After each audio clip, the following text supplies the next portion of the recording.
Hi, friends. I'm so glad to welcome Miranda Joseph today. Hi, Miranda. Hello, hi Session. Great. She is founder of DigiWorker. She is from finance domain and she's a certified accountant. So highly educated person. Well, it's an interesting journey, isn't it? She's from finance domain and now you heard the name of her organization, which is DigiWorker, which specializes in robotic process automation, RPA, as we call it. Um, it's a software-based business, and I'm so excited to have you, Miranda, today to understand, you know, how you have been through your journey, and how you turned into RPA. Uh, so to begin with, just tell us more about what is this remote process automation? Because lots of audience would probably want to know before we dive into the journey. Okay. Well, thank you, Session, for inviting me on here. I'm really happy and excited to be here today. So robotic process automation is essentially software that can duplicate anything a human being can do on a computer. So as long as it's computer-based, no matter what it is, no matter the system, you can actually train software, which we then call a robot, to repeatedly carry out this process 24/7, 365 days of the year. As you can imagine, that really widens the scope of how much companies can get done, how accurate information can be determined to be, and also kind of how extensive reporting could be because you don't have a human being having to pull information together. Right. Absolutely. Absolutely. It's really exciting. I guess it increases the productivity of the company. The organization will be able to do much more and much faster. So if somebody has got a plan, as we have 3-year business plan and 5-year business plan with robotic process automation, I guess you will help them achieve those goals faster. Am I right? Absolutely. So, I mean, there's so many benefits to this. Not only is it that you can work quicker, if you also think about things like removing bias from reporting, if you also think about how quickly turnaround times can be. So for a lot of organizations, the struggle of having to react to information, but sometimes that information is actually 3 days old or a week old because you have to go through these channels to draw it down. The person who's pulling the information together more often than not also has lots of other things they're doing as part of their role. So they don't have the time to sit there at midnight and download this information so that by 9 o'clock the next morning in a meeting, they're reporting on real-time information.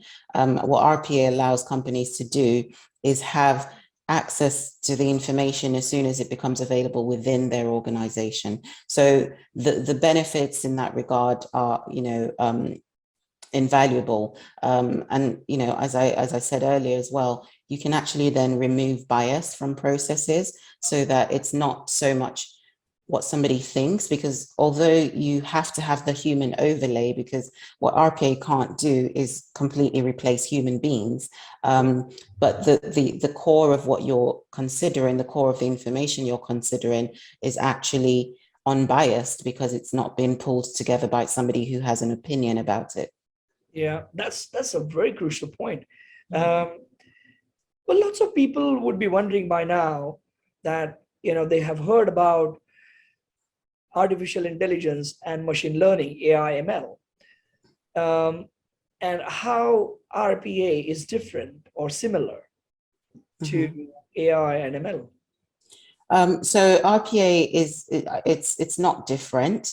I think they're all part of the same family. So RPA actually uses AI and ML as well, because it can get clever over time. You can set confidence levels and it starts to recognize patterns and say, okay, or you can say if it's 80% close to being if it's London Digital Business School of, then it knows actually it's London School of Digital Business you're trying to say. So I think it's just another avenue to bring that into a practical daily use.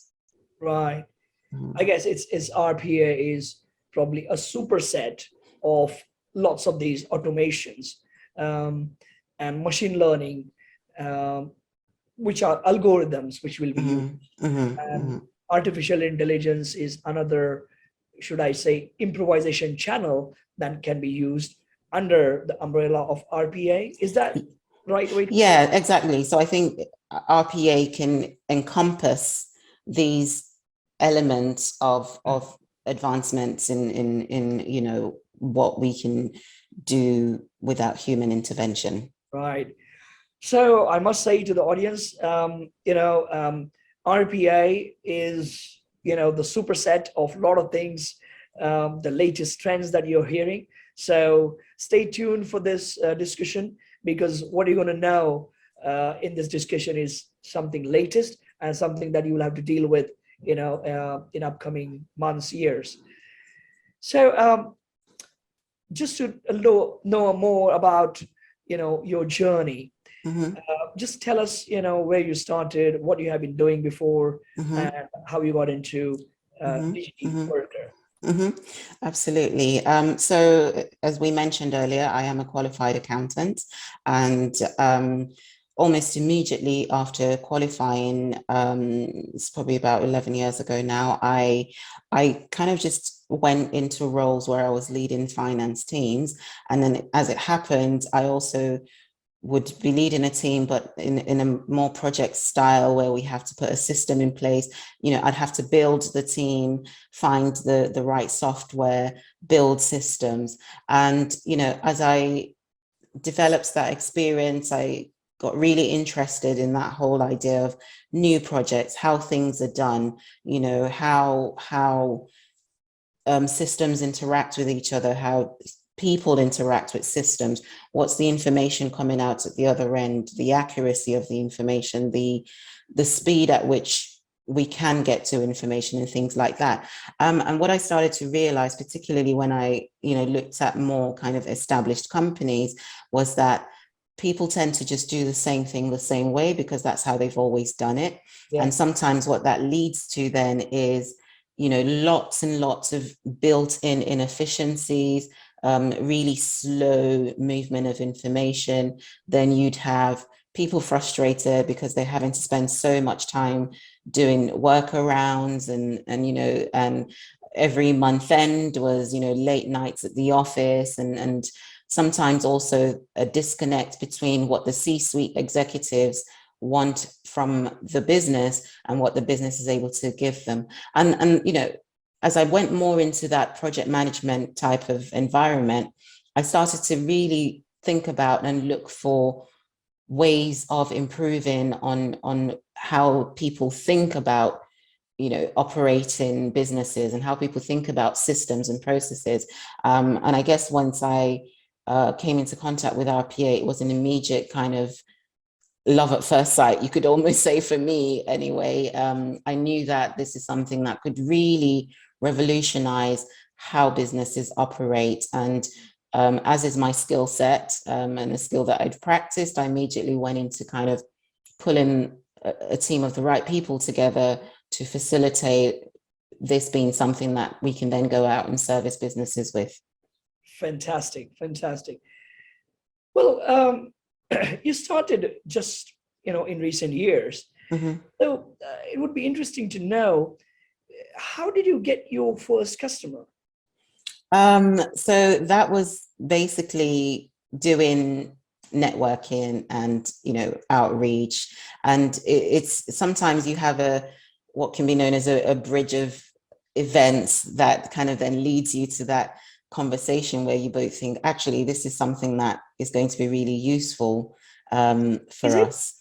Is it, the customer came first or the organization came first?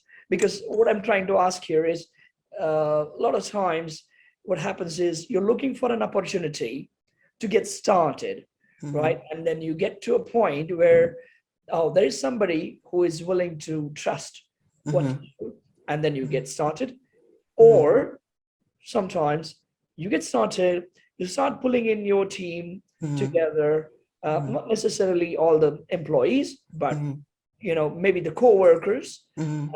or associates, Mm-hmm. and then you go out, do the pitches, and then you get the first customer. So Mm-hmm. which one is your work? It was actually a little bit of a combination of both. So it was building the team, but then reaching out to people through LinkedIn actually to say, what do you think about people that I thought could give me their honest view on how they thought, this could help them and whether or not, just almost market research, to be honest. And one of those conversations eventually then led to, actually, this is what we need, and we think you can help us with this. So it was almost in parallel. So what kind of market you are looking to serve? Is it small, medium entrepreneurs or companies, corporates? So I think because of the stage that the business is in, what we've done is created a service structure that actually allows us to serve any size of company. Because of what RPA is, it's, there's no industry, there's no size of company that we can't service. So we're not kind of limiting ourselves at this point. Obviously, I think within corporate, there are more opportunities to kind of make a real deep and wide difference.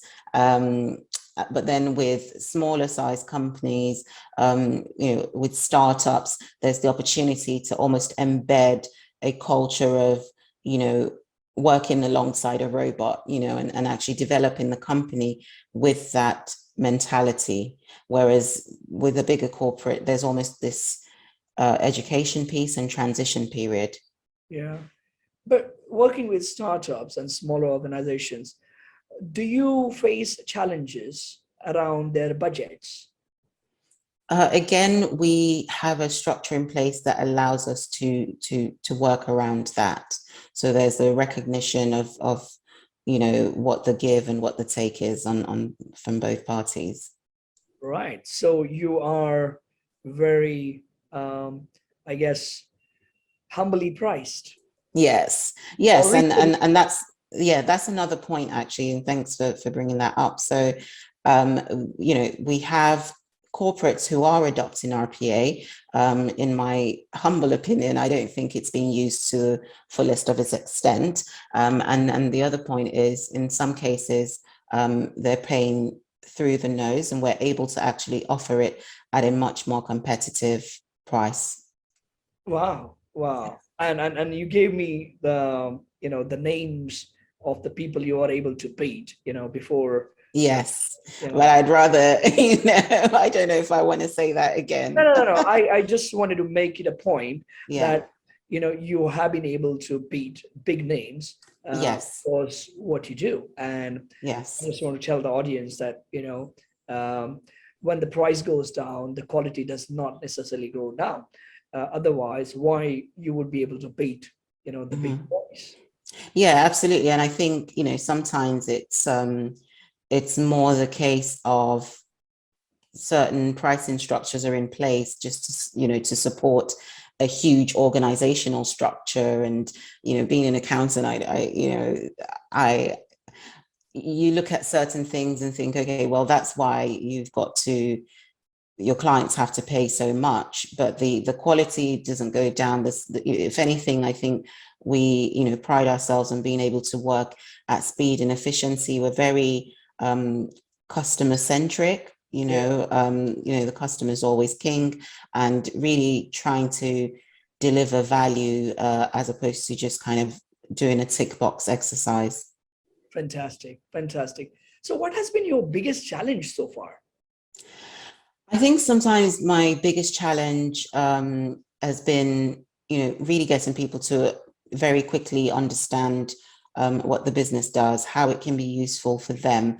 I think that's the biggest challenge, because it's not a specific product. It's not a watch and you say, if you wear this watch, you can always tell the time. I'm saying to you, listen, I have this thing, and if you use it, it will really increase your speed and efficiency. It will give you better information. And sometimes that can be difficult to articulate when you've only got a few seconds to capture somebody's attention.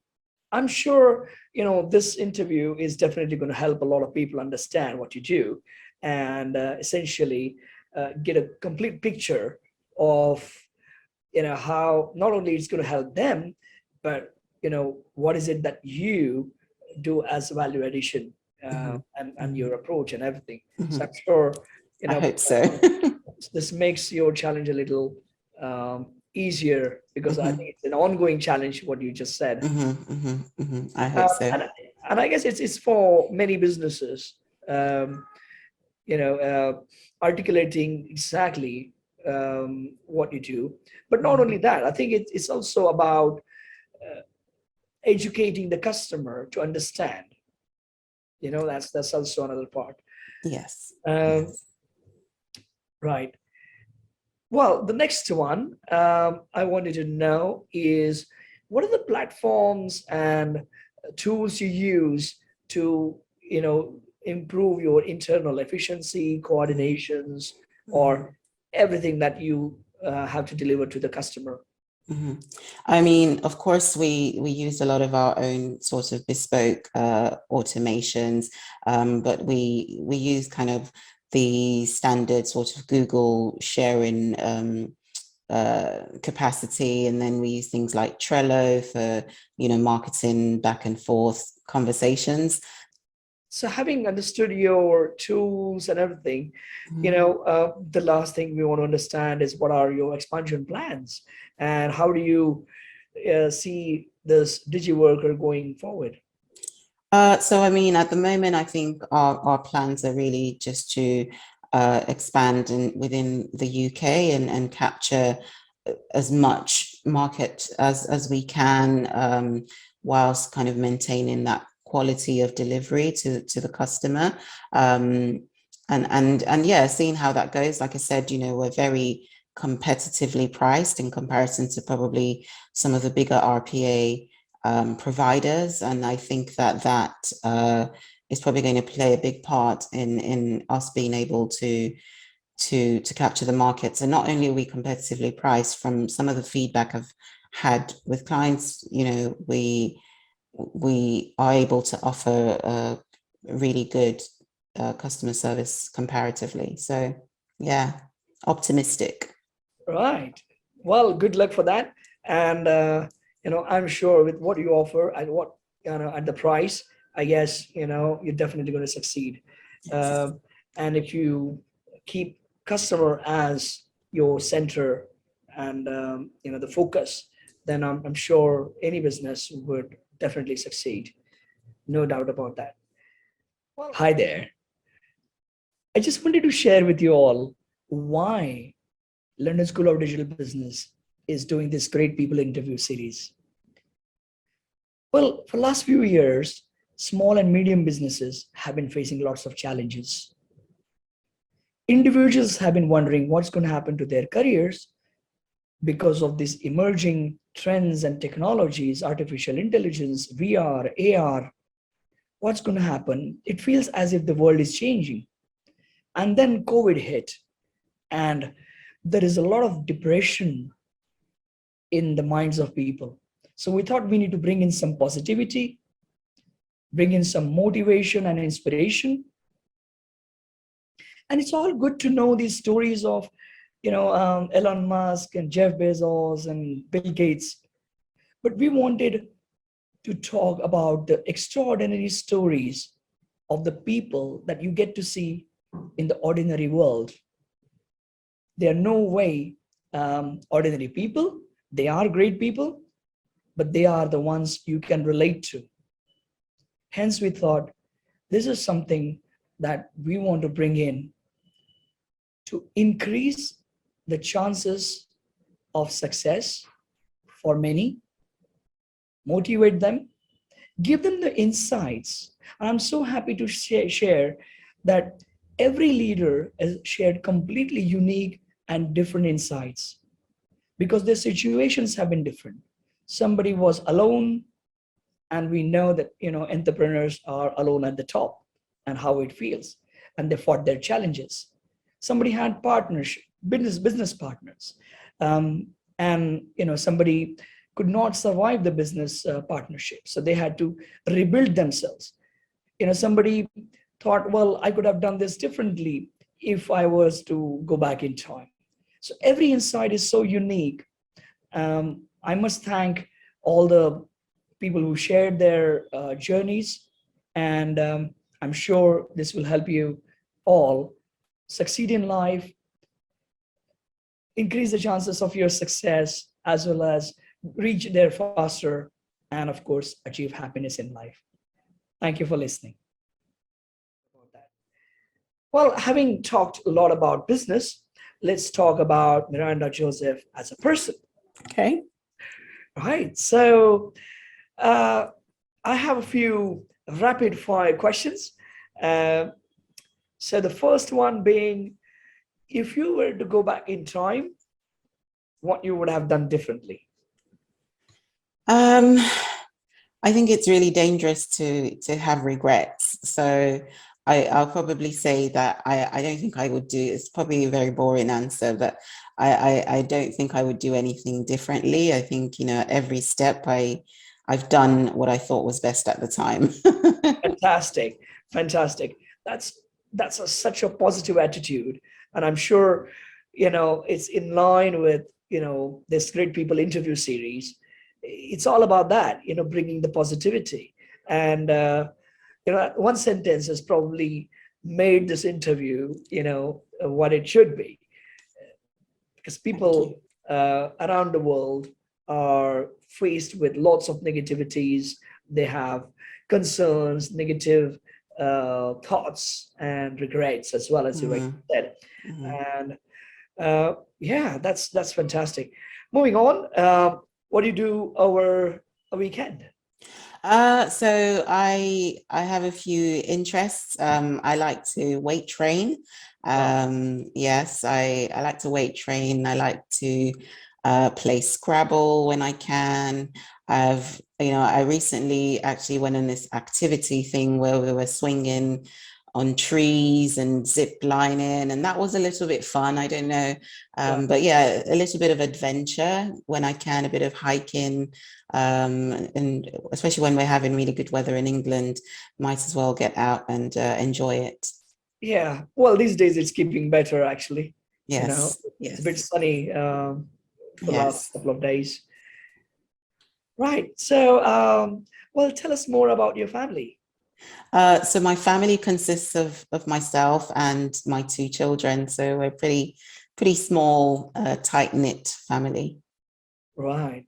Mhm. And what's your favorite holiday destination? Oh, I really like Jamaica, although in recent years I've been to Ghana a few times. I really like Ghana. And I'm eyeing up either Bali or somewhere in Japan next. I love to travel, so Ah, I try to travel as much as life allows me to. great. So, final and concluding part of the interview, and I guess for me is the most important part of the interview, uh, to know what's your ultimate goal or purpose of life. Um, I I like to think that my ultimate goal, purpose of life is to inspire people to really be the best versions of themselves and think beyond their circumstances, and keep that dream alive, keep that hope of what you want to do alive, and as we talked about earlier, being positive about who you are and what you want to do, because if you don't have that within you, then it's very difficult for other people to recognize that within you. Brilliant. Brilliant. Thank you so much. Well, who inspires you and why? I'm very, very inspired by Oprah Winfrey. Oh, I thought you would say that. I think she's amazing, and I really, really like the fact that she's incredibly successful, as we all know, and still keeps, she's still kind, as you know, as far as we can Yes. see anyway, still kind, still approaches life with a degree of wisdom and calm, and and that demonstrates to me that success doesn't have to come with it doesn't have to be frantic and chaotic Yeah. and you know uh angry, which sometimes is Her the journey depiction. has been so soothing, and what she has earned more than anybody else is the respect. And I think, Yes. there are those successes which are measured by what they have earned as money. Mhm. But I think when we talk about opera, we feel with just saying that name, we feel Exactly, absolutely. And that's really, really inspirational for me. brilliant. So thank you so much for that. And just the last one, what would be your advice to the new entrepreneurs?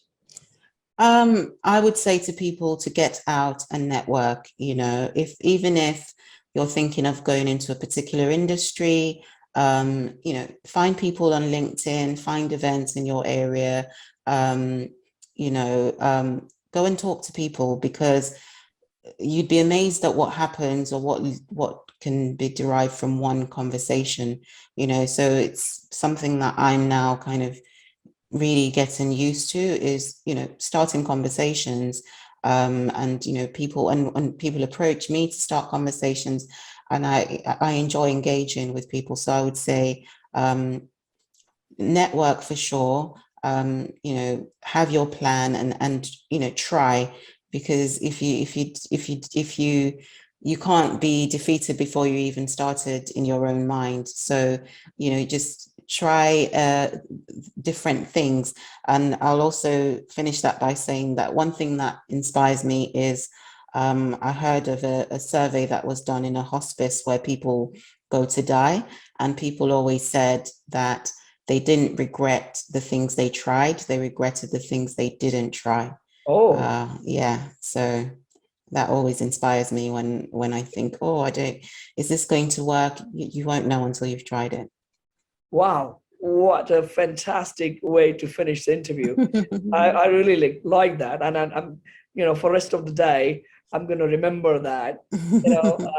Such a wonderful piece of advice. Thank you so much for your time. I really enjoyed talking to you, Miranda. Thank you. Thank you very much, Sachin. It's been an absolute pleasure. Okay.